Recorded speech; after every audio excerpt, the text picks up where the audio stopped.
हैं पीलीभीत आतंकवादी एनकाउंटर से जुड़ी बड़ी खबर। बरामद हथियारों का पाकिस्तान कनेक्शन सामने आ रहा है। मारे गए खालिस्तानी आतंकवादियों के पीछे पाकिस्तान का नाम सामने आ रहा है। खालिस्तानी समर्थकों को आईएसआई से ट्रेनिंग मिली थी। 7 राज्यों के 30 शहरों में ये नेटवर्क फैला हुआ है। 3 आतंकवादी कुछ दिन पहले पीलीभीत में यूपी एसटीएफ के साथ मुठभेड़ में मारे गए थे। यूपी के पीलीभीत में बीते 1 हफ्ते से बॉर्डर पर सख्त पहरा है।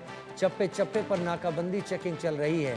वजह है 25 साल से कम उम्र के 3 लड़के जिनका 23 दिसंबर को यूपी और पंजाब पुलिस की टीम ने एनकाउंटर कर दिया। इन तीनों लड़कों पर पंजाब में गुरदासपुर की बख्शीवाल पुलिस चौकी पर ग्रेनेड फेंकने का आरोप था। केस की जांच आगे बढ़ी तो खालिस्तान का लिंक सामने आया। पता चला इसके पीछे पाकिस्तान और आईएसआई का हाथ है। इनकी मदद से खालिस्तान देश के 7 राज्यों और 30 शहरों तक अपना नेटवर्क फैला चुका है। बीते 4 साल में पंजाब, हरियाणा, उत्तराखंड और उत्तर प्रदेश में भारत विरोधी और खालिस्तान के समर्थन में कई बार आवाज़ उठी।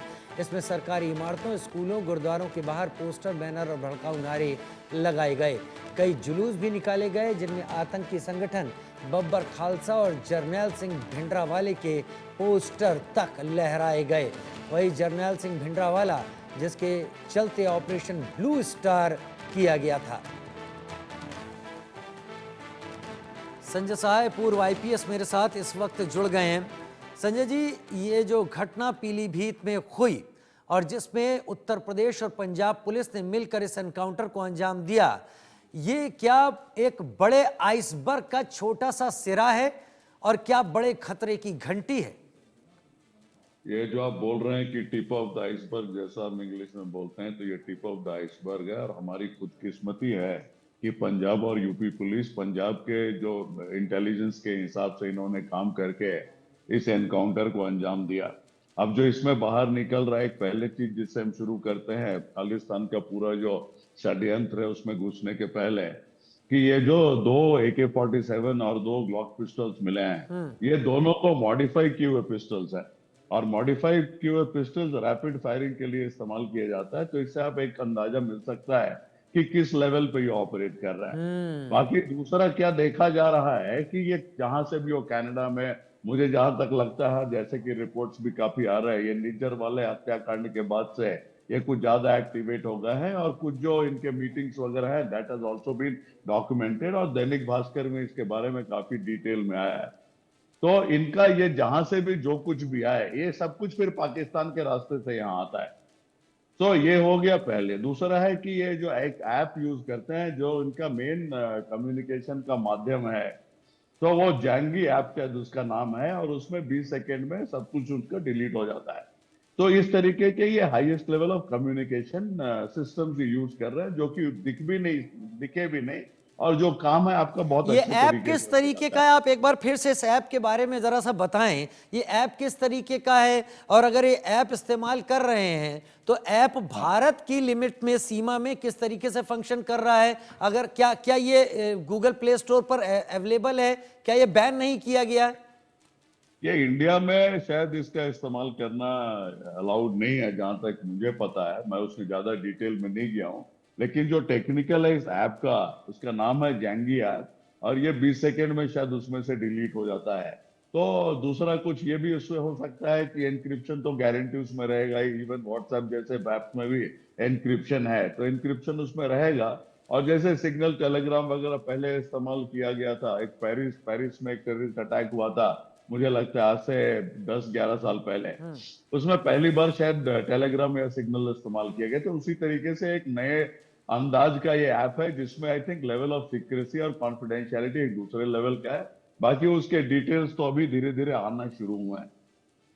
एक धीरे बार अगर आपको याद हो गया तो पार्लियामेंट अटैक के समय वो क्या करते थे, उस जमाने में ड्राफ्ट मेल का इस्तेमाल करते थे। तो कोई भी नए एक्सेस में नहीं जाता था, तो एक ड्राफ्ट मेल रहता था, वो ड्राफ्ट मेल में ही जाके जो इनको फीड करना होता था वो फीड करते थे। हाँ, दूसरा जो टेररिस्ट उसमें घुसता था, वो ड्राफ्ट मेल में देख के उसको उसके अपना उस समझ टेररिस्ट जाता। के पास भी पासवर्ड और सारी हाँ चीजें हाँ। होती थी। तो वो बस हाँ, ड्राफ्ट में जाके चेक कर लेता था कि बात ड्राफ्ट कहां तक में हुई है। जाके पूरा कॉन्स्पिरेसी ड्राफ्ट में हो गया। और जो उसका जो उनका ये टैग लगाते हैं पार्लियामेंट में घुसने के लिए, तो उसी तरीके का था जिसमें कि गाली गुलाज भी लिखा हुआ था, वो टैग वैसा ही था जो एमपीज वगैरह का होता है, वो टैग देके ही पुलिस वाले जनरली छोड़ देते हैं और उनको भी छोड़ दिया इस गया। बीच जब मेरी तो ये आपसे बात हो रही है साहे साहब, मैंने अभी जी गूगल प्ले स्टोर खोला और ज़ेंगी प्राइवेट मैसेंजर ऐप बाकायदा यहाँ इंस्टॉल करने की भी यहाँ सुविधा है। अगर इसका हाँ इस्तेमाल हो रहा है तो शायद ये खतरा है कि नाम इसका सामने आया और इस तरह के और कई ऐप इस्तेमाल हो रहे हो। खैर, मैं बहुत इस ऐप से जुड़ी हुई अपनी उसी जानकारी पर सामने आता हूं। कितना हाँ टफ है, क्योंकि खालिस्तान मूवमेंट को पूरी तरीके से खत्म किया जा चुका था। अगर पंजाब में आज डेमोक्रेटिकली इलेक्शन होते हैं, लोग पार्टिसिपेट करते हैं, तो खालिस्तान मूवमेंट नहीं रहा। क्या इसे रिवाइव करने की कोशिश शुरू हो गई है? और अगर हो गई है तो उसके सिरे पकड़ने के लिए इंटेलिजेंस और पुलिस को कितनी मेहनत करनी पड़ रही है? देखिए, आपको जितना कुछ मेहनत करना पड़ा था 1990s में, आप भी जानते हैं और हम भी जानते हैं। और केपीएस गिल का ऑपरेशन और जिस तरीके से प्रेसिडेंट्स रूल वगैरह 2 3 4 साल कितने साल वहां चलाया गया। मैं पंजाब अटैचमेंट में था, 15 दिन मैंने अमृतसर और उस एरियाज में काम किया when I was a trainee IPS officer. तो हमें पता है कि क्या माहौल था उस समय। तो जो उसको खत्म करने के बाद पिछले 20 साल से ज्यादा कुछ तो कहीं कुछ सुनने को, 20 साल या उससे भी ज्यादा से कुछ सुनने को नहीं आया। लेकिन ये कहीं ना कहीं ये तार जो है फिर जुड़ रहा है। एज फार एज पंजाब और इंडिया इज कंसर्न, मुझे नहीं लगता है कि there is any amount of कोई सपोर्ट है उस तरीके का, ये नहीं है। लेकिन जब कोई भी टेररिस्ट ऑर्गेनाइजेशन होता है, अब उनको ज्यादा लोग नहीं चाहिए, उसको 2 4 5 10 लोग चाहिए। जहां जहां स्ट्रेटेजिक लोकेशन है वहां वहां चाहिए। और जिस तरीके का कम्युनिकेशन का माध्यम, मेन क्या चाहिए, ब्रेन वॉशिंग का आपको पहले सिस्टम पक्का होना चाहिए।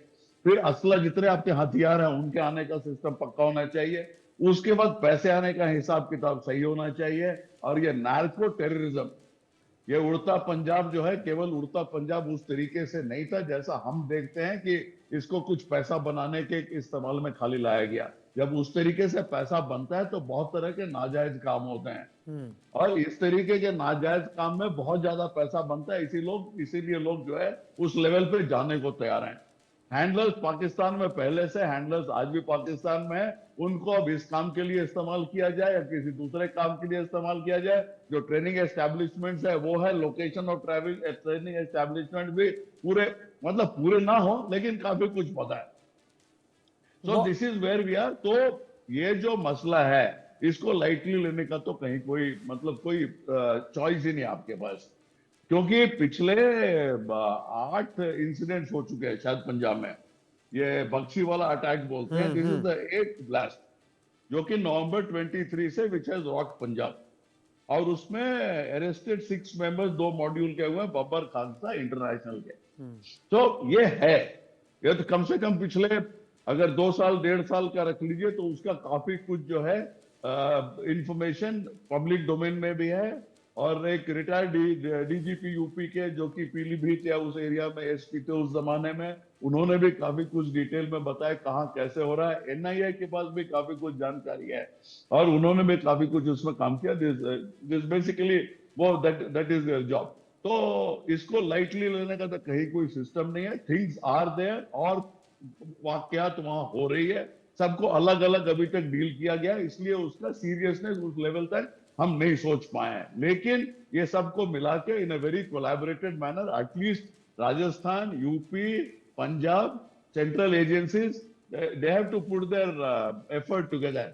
और इसको यहीं पे बिल्कुल ही खत्म करने की जरूरत है, उसमें कोई दो राय नहीं है। और है, मूवमेंट है, इसमें भी कोई दो राय नहीं है। और पाकिस्तान कॉन्डुइट के थ्रू ये सब कुछ आ रहा है। टेक्नोलॉजी हाईएस्ट लेवल का इस्तेमाल हो रहा है। आपको 2 Glock pistols, 9mm Glock pistol and AK-47 दोनों ये मॉडिफाइड है। उसमें 4 में कितने मॉडिफाइड है नहीं है, but they have been modified and that is used for only rapid fire. और वहां से ये शायद गुरदासपुर में जहां कुछ ये हुआ है, वहां से ये Pilibhit, it is some 750 kilometre. तो इस तरीके का मूवमेंट और एक्सेस, जैसे पहले हम लोग नक्सलाइट का बोलते थे कि रेड कॉरिडोर है, ये आपका करीब गढ़चिरौली से लेके नेपाल तक जाता था। That was known as the red corridor. तो उसी तरीके से अगर ये मूवमेंट ये इस पूरे एरिया में हो रहा है तो मूवमेंट करने में उनको ज्यादा कुछ तकलीफ नहीं हो रही है। ऐसा ऊपर प्राइमा फेसाई जो हम लोग बोलते हैं उस तरीके का दिख रहा है एज इट स्टैंड नाउ।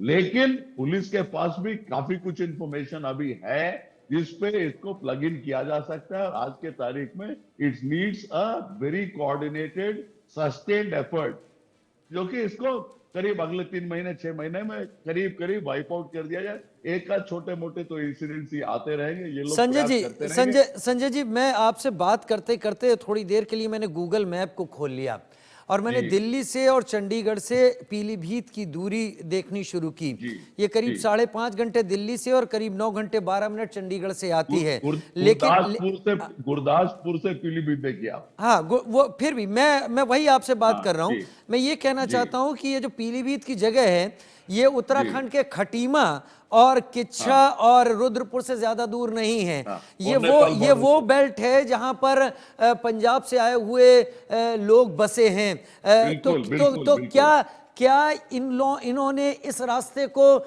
इसलिए लिया कि यहां पर शायद इनको उम्मीद यस। थी कि कुछ सपोर्टर्स मिल सकते हैं, नहीं, या कोई सपोर्टर्स और मिले वजह नहीं थी? मिले, देखिए सपोर्टर्स मिले नहीं मिले वो दूसरी बात है, लेकिन वहां आके सिख पॉपुलेशन है, वहां लोग हैं जिनमें ये आराम से छिप सकते हैं।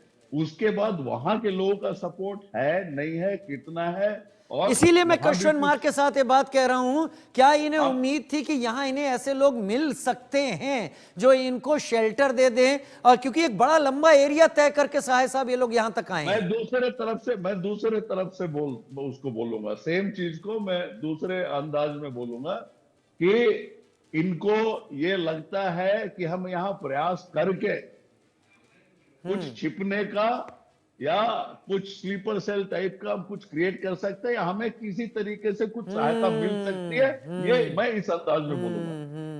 आप बहुत अच्छी ये पॉइंट आउट कर रहे हैं। एक लंबा एरिया उत्तराखंड के ऊपर टच करता जी हुआ यूपी का वो हिस्सा जो नेपाल से भी नजदीक आ सकता है, कॉर्नर पे जी। जो उस तो वहां पॉपुलेशन, से भी आप एस्केप कर सकते हैं हाँ, जरूरत वहां पड़ा से भी तो। वो एस्केप भी कर सकते हैं और अपना एक बेस स्लीपर सेल भी तैयार कर सकते हैं, क्या पता करेक्ट। उसी लिए ये लोग यहाँ आए हो। खैर, ग्रुप नहीं, कैप्टन और वीएन कौन जानता है कि कुछ फंडिंग यहाँ पहले से हो इस एरिया में, जी, वो भी मुझे नहीं देर पता आर है। So many questions. अभी कुछ कहा करेक्ट। नहीं जा सकता, हर क्वेश्चन जी पर जी बात सामने रखी जा सकती है, लेकिन जी अगर ग्लॉक पिस्टल इनके पास मिल रही है, मॉडिफाइड मिल रही है, 2 AK-47 मिल रही है, और इन तीनों का पिछला कनेक्शन सामने है, टिप ऑफ मिल रहा है पंजाब पुलिस से कि यही लोग हो जी सकते हैं, जी और फिर ज्वाइंट ऑपरेशन है। गंभीर बात है क्योंकि इन्होंने पंजाब की धरती को छोड़कर वो जगह चुनी जहां पर एक ट्रायो पड़ता है यूपी, उत्तराखंड और नेपाल का, यानी इनके पास आसानी से मूव करने लायक जगह है। शायद ये सोच रहे होंगे कि पंजाब पुलिस ही इनको नजर में रखे हुए है और यहां ये फ्री होंगे। खैर, ग्रुप कैप्टन वीएन झा मेरे साथ जुड़ रहे हैं। वीएन झा साहब, बड़े दिन हो गए, बहुत मुश्किल से पंजाब को बैक ऑन ट्रैक लाया गया था, लेकिन पिछले कुछ दिनों में देखा गया है कि सिख फॉर जस्टिस के नाम पर गुरपतवंत पन्नू हर वो चीज बोलता है जो शायद अगर यूएस में यूएस के प्रेसिडेंट के खिलाफ बोली जाए तो वहां पर अरेस्ट कर लिया जाए, लेकिन जब भारत के खिलाफ बोलता है तो कहा जाता है ये अभिव्यक्ति की आजादी है, और शायद इसी को लेकर उनके हौसले बढ़ रहे हैं और इस तरीके की चीजें सामने आ रही हैं। ये एक एनकाउंटर कितने बड़े कैनवस को सामने खोल कर रखता है? मेरे ख्याल से आप इस एक एनकाउंटर को अभी सिर्फ मत देखिए, आप एक बृहद तस्वीर देखिए कि सिख फंडामेंटलिज्म का बृहद तस्वीर क्या है। देखिए, जब 1971 में पाकिस्तान के 2 टुकड़े किए गए थे, तो उन्हीं दिनों में पाकिस्तान ने कसम खाई थी कि वो भारत के भी टुकड़े कर देंगे, और उनकी मुहिम उन्हीं दिनों से जारी है। 71 के बाद हमने देखा हुआ है कि पंजाब में किस तरह का उग्रवाद बढ़ा था 80s में, और वहीं पे उसी के बाद जो इस्लामिक फंडामेंटलिज्म को उन्होंने बढ़ावा दिया हुआ यहाँ पे भारत में, उन्होंने अपने सरजमीन पे तो खोला ही है, जिसका वो आज जो कीमत है वो चुका रहे हैं, लेकिन भारत के सरजमीन पे भी यहाँ के जो मुसलमान थे उसको उकसा के यहाँ पे भी फंडामेंटलिज्म और टेररिज्म यहाँ पे भी शुरू किया। यहाँ पे भारत के ही लगभग आधे दर्जन जो है इस्लामिक संगठन वो प्रतिबंधित हैं। इसी तरह से सिख के भी कई जो ग्रुप हैं वो भी यहाँ पे प्रतिबंधित हैं। तो ये इस बड़ी पिक्चर को देखिए, आज के दिन में जो ये सिख उग्रवाद चाहे जिस भी फॉर्म में इसको हम कहें, ये किसके इशारे पे चल रहा है? अगर आप कनाडा की जो जो आंतरिक वहाँ पे जो इन्वेस्टिगेशन हुई है उसको देखिए, तो वहाँ पे सिख फॉर जस्टिस या और भी कुछ इसके जो ग्रुप हैं वो, उनको आईएसआई का डायरेक्ट सपोर्ट मिल रहा है और आईएसआई के सहारे ही उनको कनाडा में गतिविधि मिल रही है, हवा मिल रही है। तो वो हमने एक दौर देखा है और अभी से मैं आपको 1.5 साल 2 साल पीछे लेके चलता हूँ। जब ये किसान का जब प्रदर्शन हुआ था दिल्ली में आने के लिए, तो आप याद कीजिए कि वहाँ पे कितने सारे जो जो खालिस्तानी थे उनके फोटो वहाँ पे लगाए गए थे। ये भी तो किसी से छिपी हुई नहीं है। और जहाँ पे भारतीय जो इंटेलिजेंस है, इन्होंने जो फंडिंग की जो तहकीकात की थी, ये भी बिल्कुल पता चल गया था कि ये जो खालिस्तानीज हैं उनको उनके यहाँ से फंडिंग आई हुई थी। तो ये जो गतिविधि है ये यहाँ पे चल रही है और इसको बहुत बड़ा हवा देने का काम जो आप सरकार आप मतलब अरविंद केजरीवाल ने जो पंजाब में अपना जो पहुंच बढ़ाया था, तो उन्हीं दिनों में हम लोग सब कह रहे थे कि ये किसी न किसी तरह से सिख उग्रवाद को या खालिस्तानी उग्रवाद को ये बढ़ावा देने वाला है और उसका हम बिल्कुल जीता जागता स्वरूप देख रहे हैं।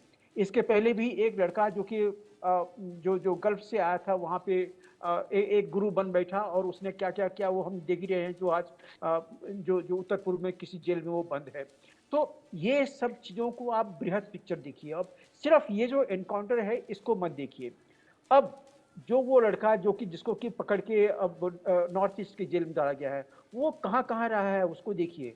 उसको शरण दी गई है पंजाब में, उसको शरण दी गई है हरियाणा में, दिल्ली में और भी कई जगह में उसको शरण दी गई। तो बेसिक तौर पे आप ये देख लीजिए कि अभी जो ये फंडामेंटलिज्म को बढ़ावा दिया जा रहा है, ये आस्था के फेथ बेस्ड इसको बढ़ावा मिल रहा है। और अभी बिल्कुल ठीक हमारे पैनलिस्ट ने जो बताया है कि जहाँ जहाँ पे सिखों की थोड़ी सी संख्या ज़्यादा है, वहाँ पे आप उसका स्लीपर सेल कह लीजिए या वहाँ पे उसको उसको रहने का छिपने का ठिकाना मिल रहा है, वो मिल रहा है।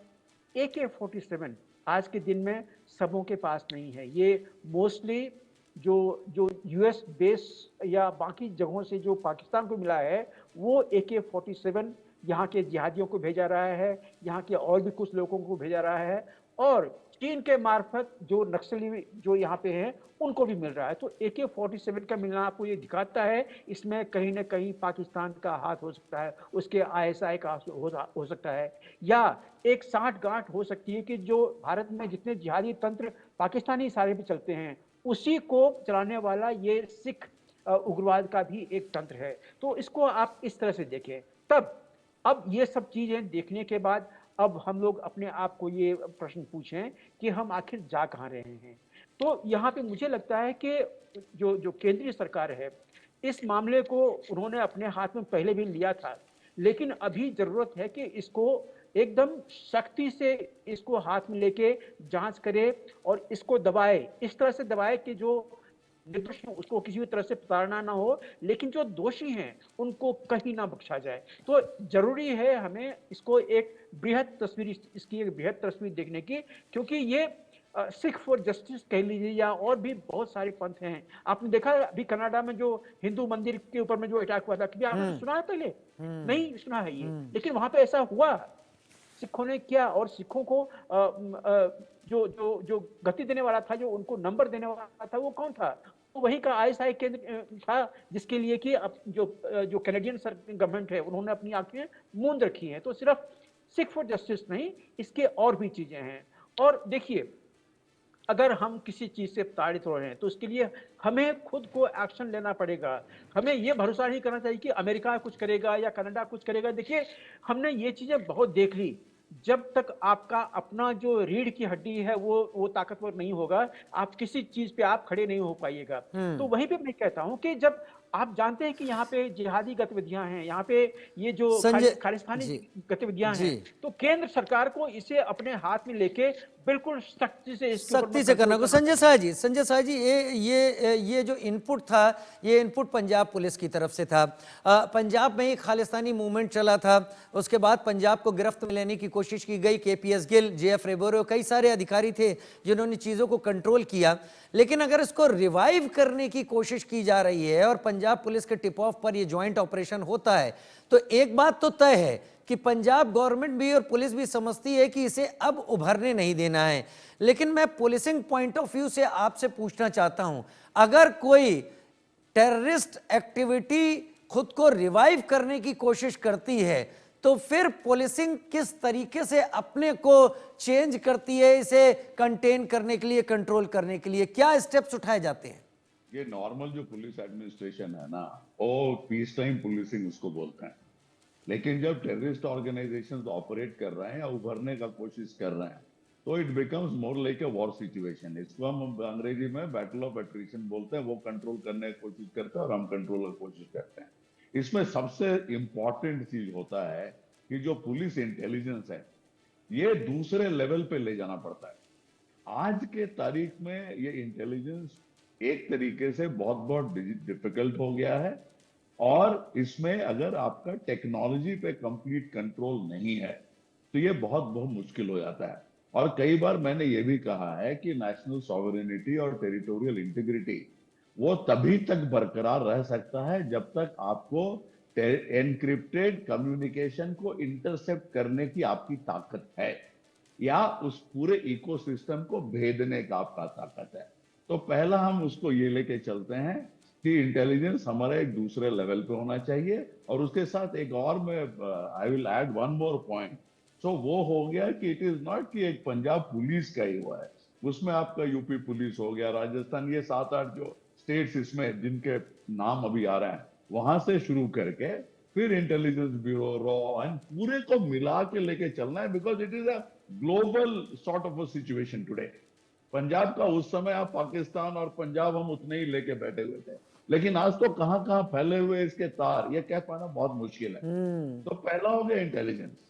सेकेंड हो गया preparedness at the level of कि कहीं एनकाउंटर, कहीं कुछ, एक बड़ा स्विफ्ट मूवमेंट और एक्शन लेने की आपको ताकत होनी चाहिए। ये हो गया दूसरा, जो कि उस जमाने में क्रिएट किया गया था। जब शुरू हुआ था टेररिज्म तो वो नहीं था, फिर क्रिएट करते करते वो जब आपको केपीएस गिल, जूलियस रेबेरो, इनका जो काल आया, तो उस समय उसी लेवल ऑफ ऑपरेशन होता था। मैं करीब 15 दिन पंजाब में था, उस समय पंजाब पुलिस के साथ काम किया, तो उसी लेवल का ऑपरेशन। थर्ड जो आज के तारीख में बहुत इंपॉर्टेंट हो गया है, दैट इज नार्को टेररिज्म। और पंजाब में इसका पहले से ये चल रहा, आप नार्को पार्ट पे आप अग्री किए थे और टेररिज्म पार्ट नहीं था।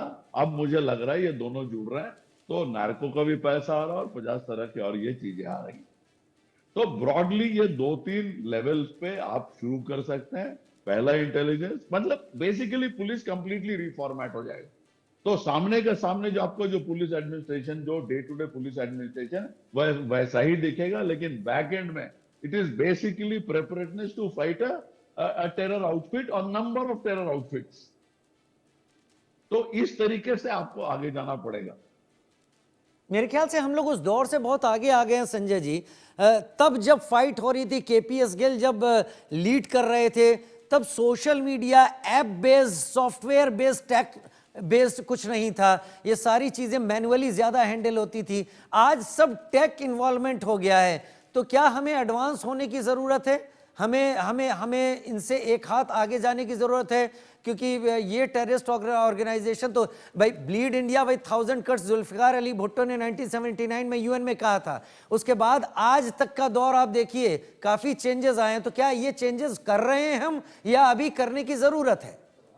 देखिए, ये जो है ना कटिंग एज टेक्नोलॉजी, इसका बैटल जो है चलता रहेगा। और जहां जहां हम नीचे हैं वहां हमें ऊपर पहुंचना होगा। और आज दुनिया का कोई भी चीज ले लीजिए आप, आईटी इज नॉट, ये जो है नैरो डाउन आईटी और टेक्नोलॉजी हम समझते हैं ना, वो बहुत ही गलत सोच हमारा है। आज के तारीख में whosoever wins the technology war, he will win every war। आज जो आर्टिफिशियल इंटेलिजेंस जीतेगा भाई कल का सुपर पावर होगा, इसमें कोई डाउट की बात ही नहीं है। डॉक्टर वीएन झा, और योर जैसे- कमेंट। जी हाँ, देखिए इस पे मैं कुछ कहना चाहता था। आप मेरी आवाज सुन रहे हैं? सुन रहे हैं। जी देखिए, मैं इस पे कुछ कहना चाहता था। देखिए, पुलिस तंत्र जो है वो देश की आंतरिक गतिविधि पे हर तरह की नज़र रखती है और पुलिस तो बहुत ही सशक्त है, जबकि वहाँ की जो जो लोकल टेरिटरी की जो इंटेलिजेंस है, उसके हर चीज़ का लगभग उसको पता होता है। लेकिन जहाँ चीज़ें अंतर्राष्ट्रीय स्तर पे हो रही हो, पंजाब में हम जानते हैं, पंजाब में ड्रोन की एक्टिविटी अभी भी चल रही है। ड्रोन से वहाँ पे असला बारूद गिराए जा रहे हैं। नार्को टेररिज्म के बारे में भी हमारे पैनलिस्ट ने बताया, वो ऑलरेडी चल रहा है। तो पंजाब आज के दिन में इंटरनेशनल बॉर्डर जो वहाँ पे है वो सुषुप्त नहीं है, वो बिल्कुल जगा हुआ है। वहाँ पे ड्रोन के माध्यम से आपको जो जो आर्म्स एंड एम्यूनिशंस है वो वहाँ पे जमा किए जा रहे हैं और डिलीवर किए जा रहे हैं। वो किस लिए हैं? तो देखिए, जब ये सब चीजें चल रही हैं और उसको रिसीव करने वाला भी कोई पंजाबी ही है, तो मतलब ये हुआ कि जब पाकिस्तान से यह चीजें जब यहाँ आपको यहाँ भेजे जा रही हैं, तो उसको रिसीव करने के लिए और यहाँ पे फिर उत्पात मचाने के लिए एक जो तबका चाहिए होगा वो भारत में ही है, वो पंजाब में ही है। अब जब ये AK-47 या बाकी जो चीजें हैं, चाहे नार्को है चाहे और चीजें हों, वो जब पंजाब में डिलीवर होगी तो फिर पंजाब से आप कहीं भी मैं सर उसे जम्मू कश्मीर की तरह OGWs की यहाँ पर संज्ञा देना चाहूंगा। ओवरग्राउंड वर्कर्स जो कि वहाँ अपना बैठे रहते हैं, फिर उसके बाद काम कर देते हैं, या UGWs जो अंडरग्राउंड रहते हैं और सपोर्ट मुहैया कराते हैं। लेकिन आप दोनों की बात से एक बात तो समझ में आई, ये खतरा उतना भी छोटा नहीं है जितना हम देखकर समझते हैं। ये शुरुआत करने की एक बार और कोशिश है और निप इन द बट की जरूरत है अभी और इसी वक्त। इन तीन का एनकाउंटर इस बात का इशारा देता है कि और दूसरी पौध को तैयार करने में वक्त लगेगा, लेकिन उनमें वक्त लगेगा या और दूसरे आएंगे नहीं, इसकी कोई गारंटी नहीं।